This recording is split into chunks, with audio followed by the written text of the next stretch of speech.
smash. Boom, that way. No, you've got to hit them first. Okay. Then you still hold it up too. For instance, here, just go I've done it like here. Bang. I put this down here, I struck him in the head. He says, so I still got the hand here. Right? No, I lift it. When I come underneath, I still got hold of it. I'm still going to hang on to it when I come back. Okay, so hang on to this arm. You've got to hit there first before you can get in here. Blocks here. Just try to get him in here. He hasn't been weakened at all. Right? So we'll weaken him first, and then in here. Boom. Boom. Just stay out here if you want to. Bang. And step around. Right? So basically, you can use the shoe type if you want, but coming underneath with this is really strong. Right? You're close enough to the second move. Just something as well that I've noticed watching a few people since you haven't did, hasn't mentioned is make sure you do your shoe touch, get right and underneath. Yeah, right and underneath. Some of these guys are stepping right back. And one of the things that when since you haven't did it then, almost took me first off was having that leg right under there. Because I don't have that stance, I've now got that stance. Yeah. Okay. So right behind there. That's what I'm sitting on it. Bang. You want to take them up over the top? Well, it's there anyway, yeah? Once you hit low, and come up over the top high. Yeah? This is where it was, isn't it? Bang. Wicked. Bang, bang, a couple times. Over the top. Yeah? Now, fair enough. He probably is going to go over here. If he didn't.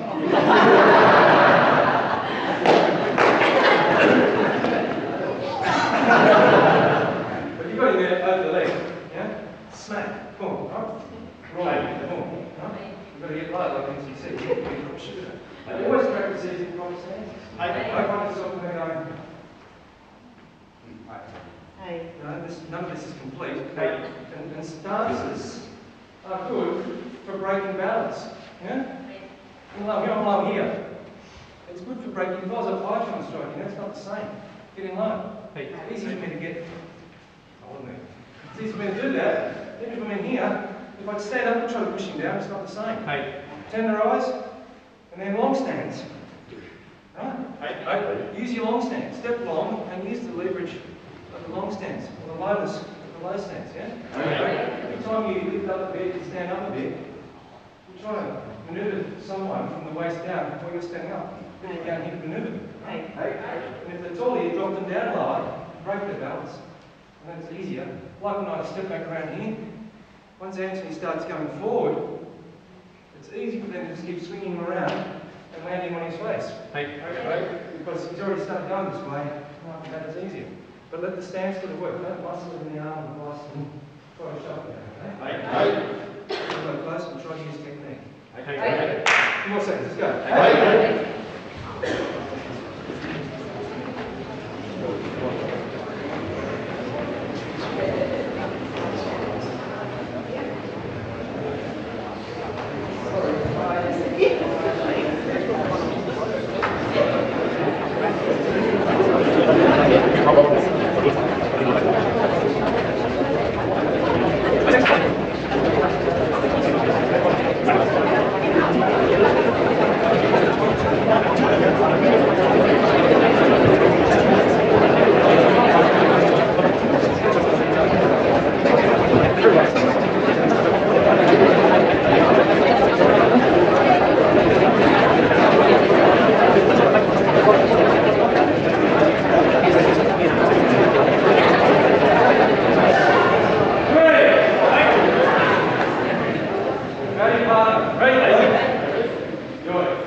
You know, in all these scenarios, a couple of stuff, all different drills, yeah? Using lots of different blocks. There's hardly any block that's been unused today. Maybe we didn't do much yuke.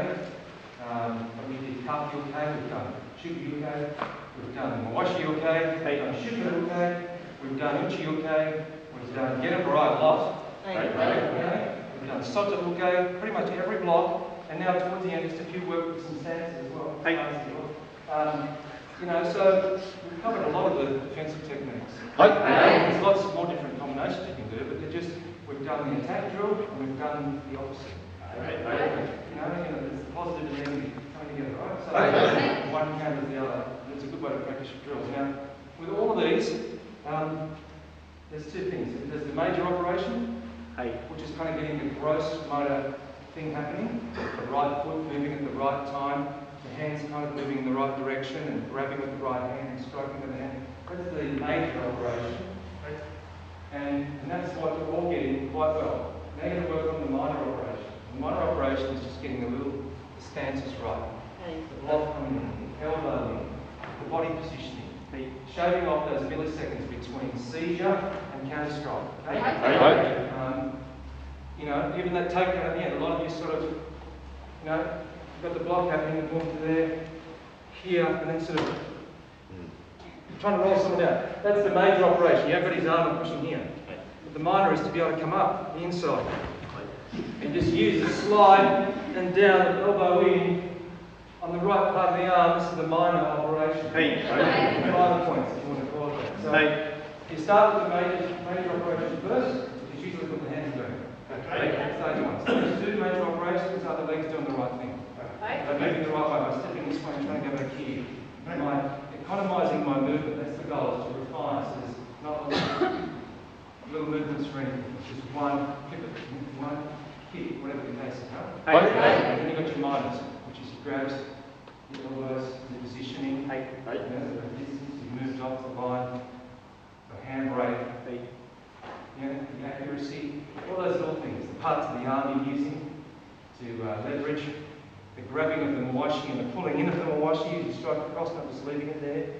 The cartwheel head on top of one hand and blocking with the other one, slapping and grabbing, all those are the minor operations. You all kind of, you know, if you're watching a video of yourself right now, okay, you'd be able to go, I can see what I'm doing there. I'd be able to pick a lot of those things and sense that you've got the eyes for it. And start refining it in your own technique. Being able to still focus on your technique when there's someone in front of you. Not letting your competitiveness or your pride, not putting your feet or anything, or block everything. You just got to let that relax.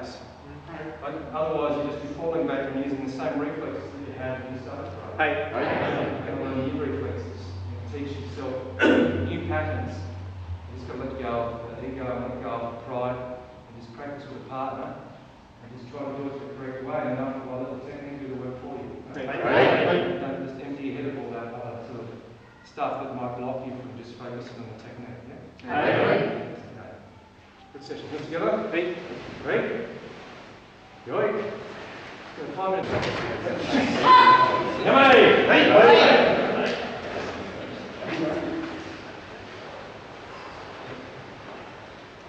You got through 15 times.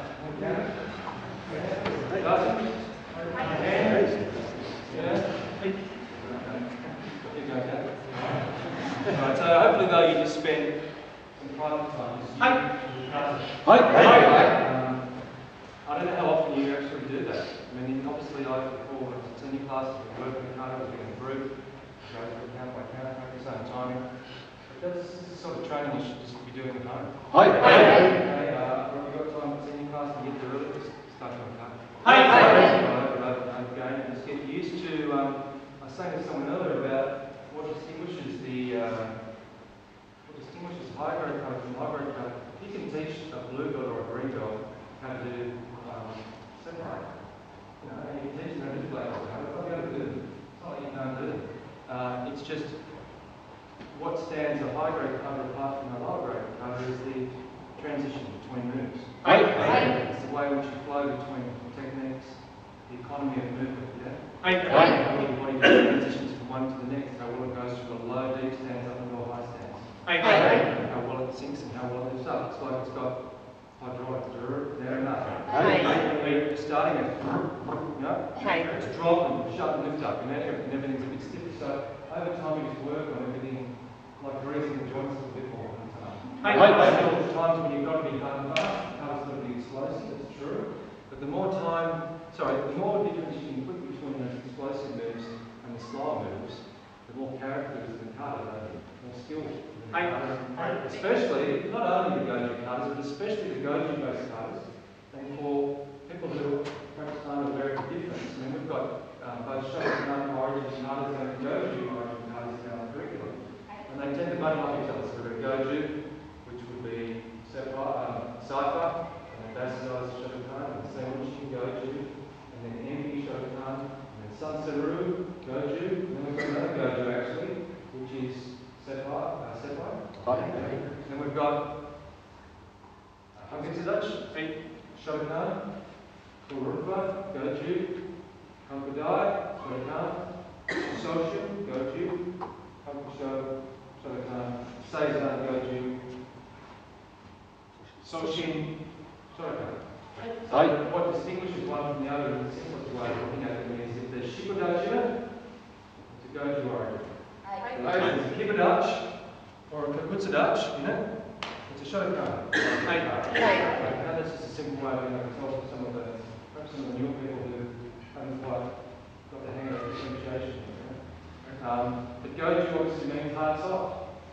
And so you need to be able to do the katas in a relaxed, free-flowing form where it needs to be relaxed and free-flowing. And then snapping and sharp. And the more relaxed you are at the beginning of moves, the more snap there is at the end anyway. And it's not all just a show. What we know is, and you would have noticed it as you practice earlier with the partner work, is the more relaxed you are at the start of the technique, the quicker it's likely to start. The technique will be quick. The technique is loose and soft and fast at the beginning. As long as the fist is tightened at the end and the forearms engaged and the body and the legs engaged at the end of impact, it's going to be a hard shot. You get there fast and the one that was tense all the way out. And the fast shot that comes out again, he tends to go in and suck the air out. The heavy one that's going to boom, hits the surface and rumbles all over the place. It actually doesn't hurt as much. So it's no picnic getting a big punch from someone strong, but the one that comes in and whack, it sucks the air out. It's like someone reaches and pulled everything out. And then it comes to just speed in and out. So, and you also know the more relaxed you are, the less distance your punch has to travel to have speed. When it's tense, it's got to start from here and it's all the way out. It has to travel from there to get the speed up, be pushed forward. A fast punch, a loose fast punch feels more like it's pulled out from your body than it's pushed out. You see the Kumite fighters in tournaments, when they get techniques in, you don't see them preparing and pitching. It's not like they're sort of here and throwing. It's just from there 1 minute and straight out. Straight out. Not sort of back. It's just the starts, relaxed position, and then straight out. It feels like it's pulled out from the body. And then it bounces back. The spring, That's a sort of looseness and speed you want to work with. It starts to, obviously, there's opportunities, plenty of opportunities in your partner to reflect that level of maturity. And if you don't think about these things, you can still practice the kata over and over again and actually not develop this skill. You've got to be, I believe you've got to be consciously focused on it. And know what you want to look like, have a concept of how it should feel and how it should look. And if you can visualise that, your body starts to feel much quicker. It doesn't have to be too sort of mysterious, but it really does. If you go along practicing something the wrong way for a long time, you just be really, really good at doing it the wrong way. So always be looking to refine things in your training. Have no ego whatsoever about how many times you're stuffed up. It really doesn't matter. Certainly in the dojo it doesn't matter. So just let yourself make mistakes and trust the technique and to get better and better at it. So we've covered heavy stuff today. Your brain's hurting a lot, but you have got a lot of partner work, a bit of kata, line drills, attacks, some kicking as well.